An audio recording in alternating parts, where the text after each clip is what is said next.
Media మిత్రులందరికీ కూడా ప్రత్యేక ధన్యవాదాలు. ఈరోజు ఆదివారం సెలవు దినమైనప్పటికీ దేవాదాయ శాఖ మంత్రిగా ఇక్కడ కార్యాలయంలో వచ్చే సమయానికి మీకు ఆహ్వానం పంపించినప్పటికీ మీరందరూ కూడా రావడం చాలా సంతోషం. మరి మీ అందరి సహకారం కూడా దేవాదాయ శాఖ మంత్రిగా ఉన్న మాకు మా అధికారులకి పూర్తి సహకారం సహాయం కావాలని చెప్పి మిమ్మల్ని అందరినీ కూడా కోరుకుంటూ ఓం నమో వెంకటేశాయ, ఓం నమ శివాయ, ధర్మో రక్షిత రక్షిత అని ఈనాడు సుపరిపాలన వైపు ఆంధ్రప్రదేశ్ రాష్ట్ర ప్రభుత్వం ఎన్డీఏ కూటమి నాయకత్వంలో తెలుగుదేశం పార్టీ జాతీయ అధ్యక్షుడు రాష్ట్ర ముఖ్యమంత్రిగా శ్రీ నారా చంద్రబాబు నాయుడు గారి నాయకత్వంలో ఈరోజు పరిపాలన ముందుకు సాగుతుంది. అందులో భాగమే భగవంతుని యొక్క ఆశీస్సులతో ఈ దేవాదాయ శాఖ ఈరోజు ముఖ్యమంత్రి గారి ఆలోచన మేరకు మేనిఫెస్టోలో ఇచ్చిన ప్రణాళికల మేరకు పనిచేస్తూ భక్తులకి అలాగే భగవంతుని యొక్క ఆస్తులకు రక్షకులుగా భక్తులకు మరింత భగవంతుని యొక్క ఆశీస్సులు ఉండే విధంగా పనిచేయడానికి మేము ఎప్పుడు సంసిద్ధులుగా ఉంటామని చెప్పడం ఈరోజు నా మొదటి బాధ్యత, నా కర్తవ్యం.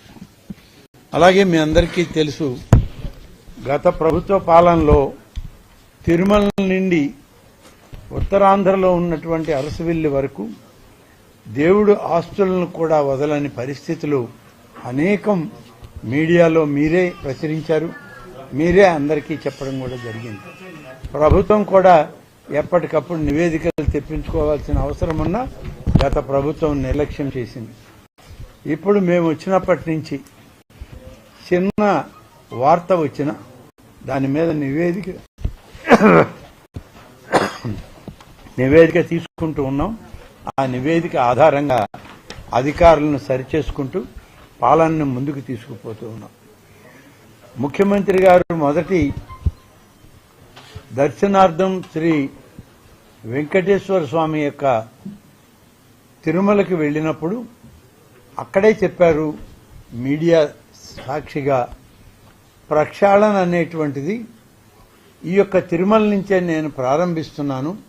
తిరుమల నుంచే ఈ రాష్ట్ర పనితీరు అలాగే దేవాదాయ శాఖలో అన్ని విషయాలను కూడా ప్రక్షాళన చేసి దేవదేవుని యొక్క ఆశీస్సులతో ముందుకు పోతామని చెప్పడం జరిగింది. చంద్రబాబు నాయుడు గారు ముఖ్యమంత్రిగా ఆయన నాయకత్వంలో అలాగే పాదయాత్రలో యువగళం పాదయాత్రలో శ్రీ లోకేష్ గారు ఇచ్చిన అనేక ప్రాంతాల్లో తెలుసుకున్న విషయాలతోటి కలిపి ప్రజాగళం యువగళం ద్వారా వచ్చిన అనేక వినతుల్ని కూడా స్వీకరించి మా యొక్క శాఖ ద్వారా వాటిని సరిచేసుకుంటూ ముందుకు పోయేటువంటి కార్యక్రమంలో ఇవాళ దేవాదాయ శాఖ పనిచేస్తుంది. అలాగే ఈరోజు ముఖ్యంగా మొదటిది ఎన్నికల ప్రణాళికలో ఎన్డీఏ కూటమి నాయకులుగా చంద్రబాబు నాయుడు గారు కానీ శ్రీ పవన్ కళ్యాణ్ గారు కానీ మోడీ గారి ఆశీస్సులతో ఇచ్చినటువంటి ఆ ప్రణాళికలో ధూపదీప నైవేద్యాలకి 50,000కు లోపు ఆదాయం ఉన్నటువంటి ఆలయాలకి ప్రతి నెల గతంలో 5,000 రూపాయలు ఇస్తుంటే దాన్ని 10,000 రూపాయలకు పెంచుతామని చెప్పి హామీ ఆనాడు ఎన్నికల్లో ప్రచారంలో చెప్పడం జరిగింది. దానికి సంబంధించినటువంటి మొదటి ఫైల్ని ఇటీవలనే కమిషనర్ ఎండోమెంట్ కార్యాలయానికి వెళ్ళినప్పుడు దాన్ని క్లియర్ చేసి ప్రభుత్వానికి, అది మన ఆర్థిక శాఖకి, జీఏడీకి పంపడం జరిగింది. తద్వారా ముఖ్యమంత్రి గారి అనుమతులు తీసుకుని దాన్ని విడుదల చేయడం జరుగుతుంది. దానికి ఈరోజు దాదాపుగా 32 కోట్ల రూపాయలు అదనపు భారం దేవాదాయ శాఖ మీద పడుతుందనేటువంటిది మాకున్నటువంటి అంచనా. అలాగే తిరుపతి ఆలయాలనే కాకుండా విడిపోయిన ఆంధ్రప్రదేశ్లో మనకి గతంలో ఉమ్మడి ఆంధ్రప్రదేశ్లో భద్రాద్రి రాముడు శ్రీరామనవమికి చాలా పెద్ద ఎత్తున హిందువులు అందరూ కూడా కొలిచేటువంటి దేవదేవుడిగా భద్రాద్రి రాముడు ఉండేవాడు. విడిపోయిన ఆంధ్రప్రదేశ్లో భద్రాచలం తెలంగాణ ప్రాంతానికి వెళ్ళాక మన ప్రాంతంలో శ్రీరామనవమి ఉత్సవాలకి రాముని యొక్క ఆశీస్సులు కావాలి అని చెప్పి ఆనాడు ఆలోచన చేసినటువంటి ముఖ్యమంత్రిగా చంద్రబాబు నాయుడు గారు కడప జిల్లాలో ఉన్నటువంటి ఒంటిమిట్ట ప్రాంతాన్ని ఎంపిక చేసి అది తిరుమల తిరుపతి దేవస్థానం యొక్క ఆలయాల అభివృద్ధిలోనే దీన్ని కూడా చేర్చి అభివృద్ధి చేయడం జరుగుతూ ఉంది. త్వరలోనే దేవాదాయ శాఖ కూడా అటువంటి పుణ్యక్షేత్రాలన్నింటినీ ఒకసారి పరిశీలన చేసి ఎక్కడైనా ఇంకా సరిచేయవలసినవి ఏమైనా ఉన్నా వాటన్నిటినీ కూడా సరిచేస్తూ పవిత్రతకి ఎలాంటి భంగం కలగకుండా వాటిని మరింత ముందుకు తీసుకువెళ్లే కార్యక్రమం చేయడం జరుగుతుంది. అలాగే ప్రక్షాళన మొదలైందా మొదలు కాలేదా అనే ఎవరికైనా అనుమానాలుంటే నేను ఉమ్మడి నెల్లూరు జిల్లా నుంచి వచ్చినటువంటి వ్యక్తిని. తప్పులు జరగకూడదని చెప్పడమే కాదు, చేసిన వాళ్ళని తప్పనిసరిగా అధికారుల ముందు ప్రభుత్వం ముందు చెప్పాల్సిన అవసరం ఉంది. కాబట్టి నెల్లూరు జిల్లాలోనే మా దృష్టికి వచ్చినటువంటి 2 ఆలయాల విషయంలో వెంటనే ఎంక్వైరీ చేయడం జరిగింది. ఎంక్వైరీ నివేదికలు వచ్చాయి. తప్పు జరిగింది అని తేల్చుకున్న తర్వాత వాళ్ళని వివరణ కోరుతూ ముందుగా 5 అధికారుల్ని సస్పెండ్ చేయడం కూడా జరిగింది. అంటే సస్పెన్షన్ అనేది శిక్ష కాదు. ఎప్పుడు సస్పెన్షన్ పీరియడ్లో విచారణ జరిగి సంపూర్ణ విచారణ వచ్చిన తర్వాత ఒకవేళ ఏమైనా తప్పులు జరగలేదనేది కానీ వస్తే మళ్లీ వాళ్ళని తిరిగి తీసుకునే అవకాశం ఉంటుంది. ఎప్పుడు కూడా గతంలో కూడా అనేక సందర్భాల్లో ప్రభుత్వాలు suspension is not a punishment అని మనం గతంలో మనకి న్యాయస్థానాలు కూడా మనకి చెప్పడం జరిగింది.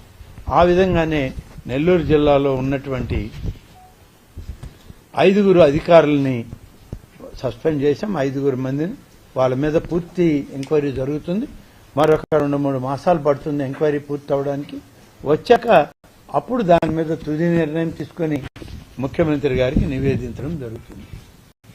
ఎంతటి వారినైనా వదిలిపెట్టడం జరగదు అనే దానికి మీకు తార్కాణం ఈవోలు చిన్న చిన్న అధికారులే కాదు, ఇటీవల నిరంతరం మీడియాలోనే వచ్చినటువంటి పేర్లు, ప్రతిపక్షంలో ఉన్నటువంటి కొందరు పార్లమెంటు సభ్యులు, కొందరు ప్రతిపక్ష పార్టీ నాయకులు, మా దేవాదాయ శాఖలోని ఒక అధికారిని కలిసి చేసినటువంటి అనేక విషయాలు ఇది బాహాటంగా బహిర్గతం అవ్వడం, వాటన్నిటి మీద ఎంక్వైరీ క్షుణ్ణంగా ఇవాళ విజిలెన్స్ ఎంక్వైరీ జరుగుతూ ఉంది.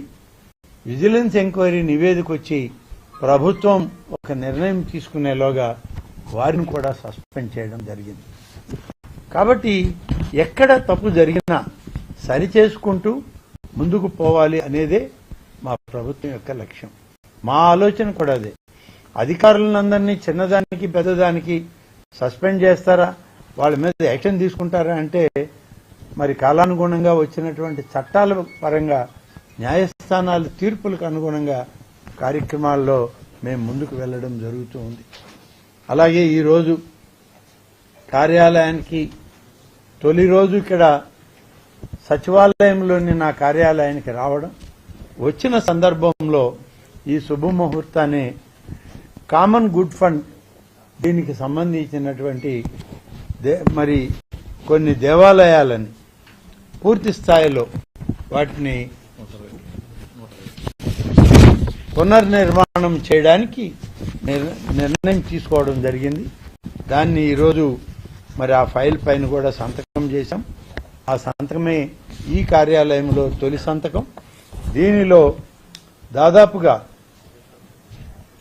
160 దేవాలయాలని పునర్నిర్మాణం చేయడానికి, వీటిల్లో మాకున్నటువంటి దాంట్లో ప్రయారిటీలో దాదాపు 147 ఆలయాలు ప్రయారిటీలో ఉన్నాయి.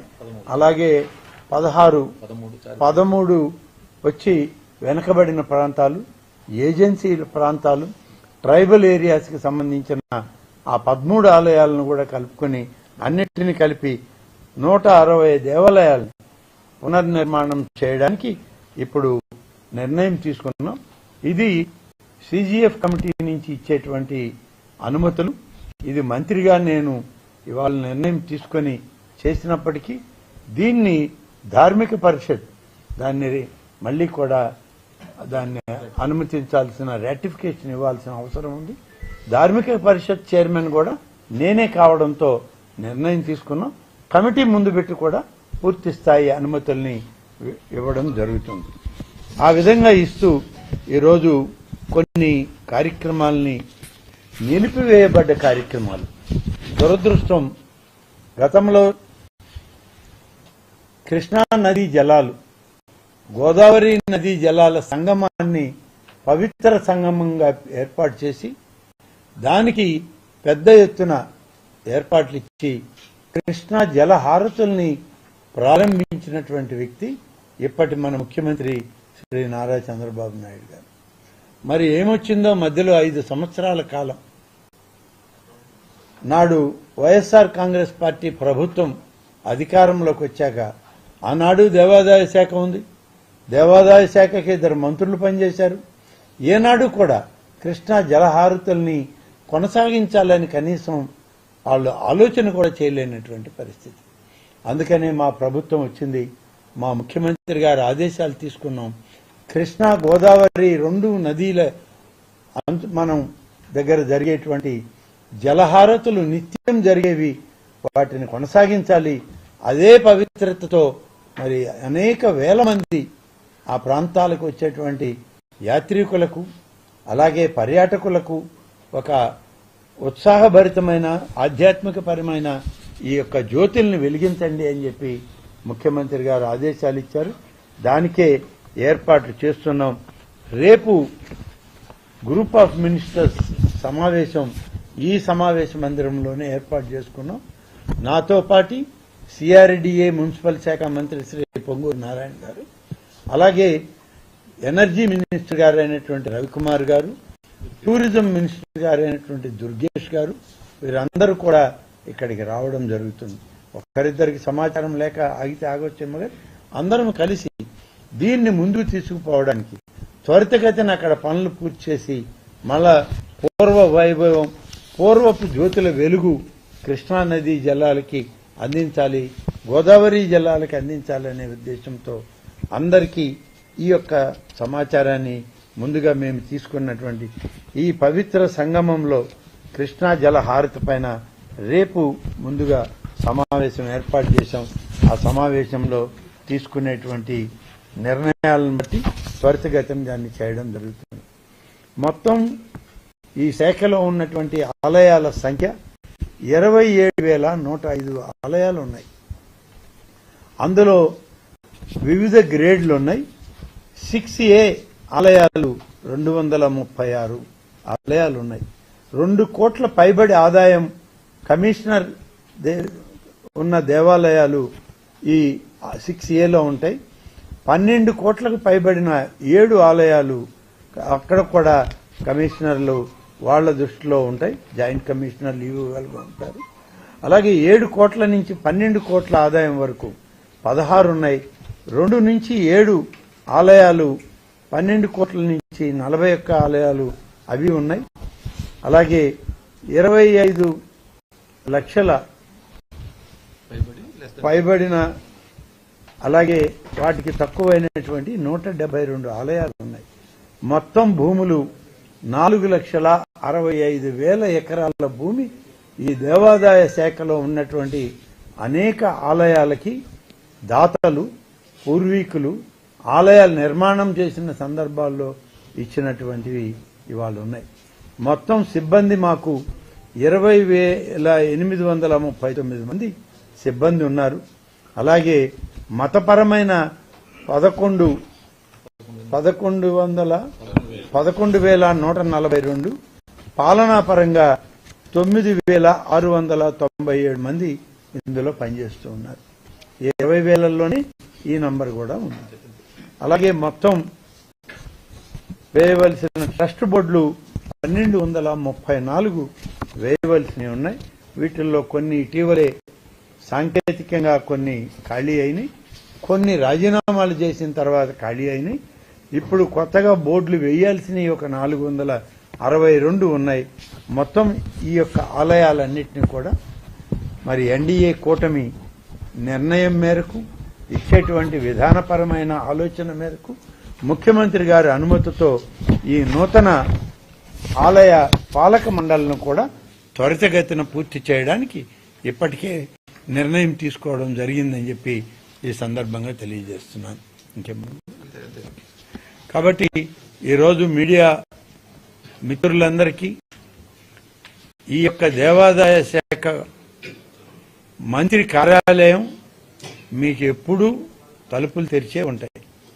గతంలో నేను ఉమ్మడి ఆంధ్రప్రదేశ్లో మంత్రిగా పనిచేసినప్పుడు కూడా ఎక్కువ ఏ శాఖలో పనిచేసినా మీతో ఎక్కువ అనుబంధం, స్నేహం నాకుండేది. అదేవిధంగా భవిష్యత్తులో కూడా ఈ కార్యాలయం అందరం కలిసి ఉందాం. మీ అందరి సహాయ సహకారాలు ఎక్కడ ఏది అవసరమన్నా చెప్పండి. ఈ యొక్క కార్యాలయం నుంచి అన్ని మీ అందరి ఆలోచనకు అనుగుణంగా పరిపాలనని, అలాగే ప్రభుత్వ విధానాలకి మా నాయకుడు ముఖ్యమంత్రి అయిన చంద్రబాబు నాయుడు గారి యొక్క ఆలోచన విధానాలను కొనసాగిస్తూ సుపరిపాలనలో భగవంతుని ఆశీస్సులు కోరుకుంటూ నేను ఎప్పుడు కూడా పనిచేస్తానని మరొకసారి తెలియజేస్తూ సెలవు తీసుకుంటాను. Thank you.